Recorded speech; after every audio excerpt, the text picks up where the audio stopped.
Ես մասնագիտացած եմ քաղաքացիական իրավունքի մեջ, առանց գործի մանրամասները իմանալու կդժվարանամ պատասխանել, բայց խնդիր բնականաբար տեսնում եմ ու չեմ բացառում, որ այո, որոշ դեպքերում քաղաքական ենթատեքստ կարող է լինել։ Այսինքն իշխանական հրահանգներով գործեր են դրանք։ Եթե տեսնում եք քաղաքական Ես այդ հարցին արդեն պատասխանեցի, իմ կարծիքը հայտնեցի։ Վերջերս դժգոհ էր ասում էր դատարանները, դատավորները ժողովրդի սրտով որոշումներ չեն կայացնում։ Չեմ կարող մեկնաբանել քաղաքական գործի մեկնաբանությունը, որովհետև ես ողջ իմ գործունեության ընթացքում հանդես եմ եկել զուտ մասնագիտական տիրույթում ու չեմ ցանկանում շեղվել։ Եվ մասնագիտական տիրույթում ինչ խնդիր եք տեսնում այսօր, երբ որ շատ ժամանակ մենք տեսնում ենք, որ օրինակ դատավորը կամ դատարանները կալանքը որպես պատիժ են օգտագործում, մենք օրինակ տեսանք անչափահաս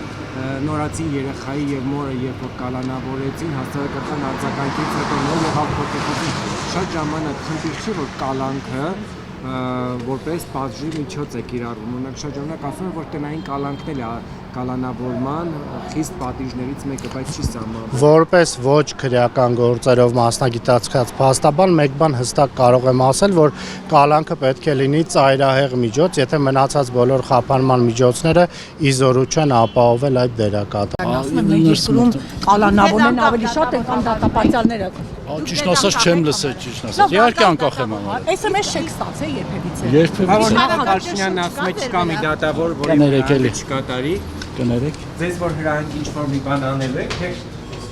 Համատարած այս կալանավորումները նաև արդարադատության նախարարն է ասում, որ կալանավորներն ավելի շատ են, քան դատապարտյալները։ Ինչու ենք այս վիճակում։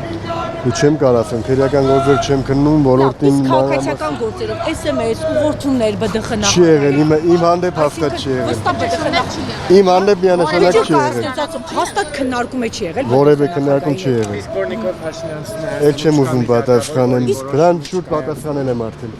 Ուժային կառույցներն ասում են, դա ինչ անում են, իրանք ամեն ինչ անում են, որ արդարադատություն լինի մեր երկրում, միշտ դատարաններն են մեղավոր։ Դուք ձեր մեղքի բաժինը տեսնում եք այսօր մեր երկրում տիրող անարդարության մասով։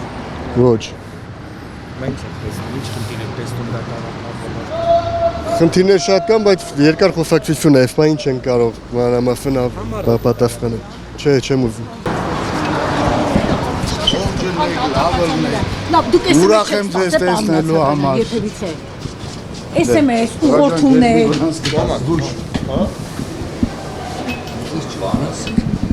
Դուք SMS չեք ստանում Նիկոլ Փաշինյանն ասում է Հակոբյանին կալանավորելու ձեր խիղճը հանգիստ է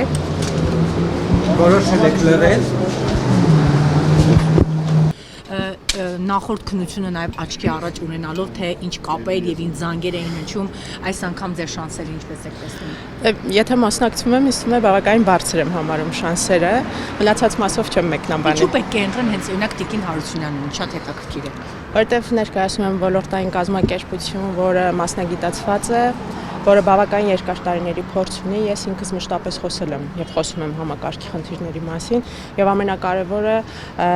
հրապարակային, նույնիսկ ամենախնդրահարույց կարգապահական վարույթների գործերով որտեղ տեսել ենք խնդիրներ, մեր բողոքը կարծիքը հայտնել ենք, ոչ միայն ներկայացնելով համապատասխան առաջարկություններ օրենսդրության, պրակտիկայի մասով, այլ նաեւ հետեւողական որոշակի ադվոկացիա տանելով։ Իսկ սա նաեւ լավ հնարավորություն է առհասարակ քաղաքասարակությունը եւ դատական համակարգ այդ մերձեցումը, այսպես ասեմ, կայացնելու համար, որովհետև գաղտնիք չէ, որ կան շատ կարծրատիպեր քաղաքասարակության մասով եւ ինչու՞ չէ մասնակցային դարձնելով պետք է հենց ոլորտային հակներ այդ հնարավորությունից օգտվել։ Ժողովուրդ օրաթերթը հրապարակել էր մինչև ժողովը արդեն զանգեր են հնչում, ընկերներ, Չեմ կարող ծանոթներ են մեկնաբանել։ մտավախություն չունեք, որ այդ կապերը գործի կդրվեն եւ ըստ էության Ես ինձ տրված հնարավորության սահմաններում հենվելով իմ մասնագիտական պաշարի եւ անցած ճանապարհի վրա եկել եմ փորձելու։ Մնացած մասով չեմ կարող մեկնաբանել։ Շնորհակալ եմ։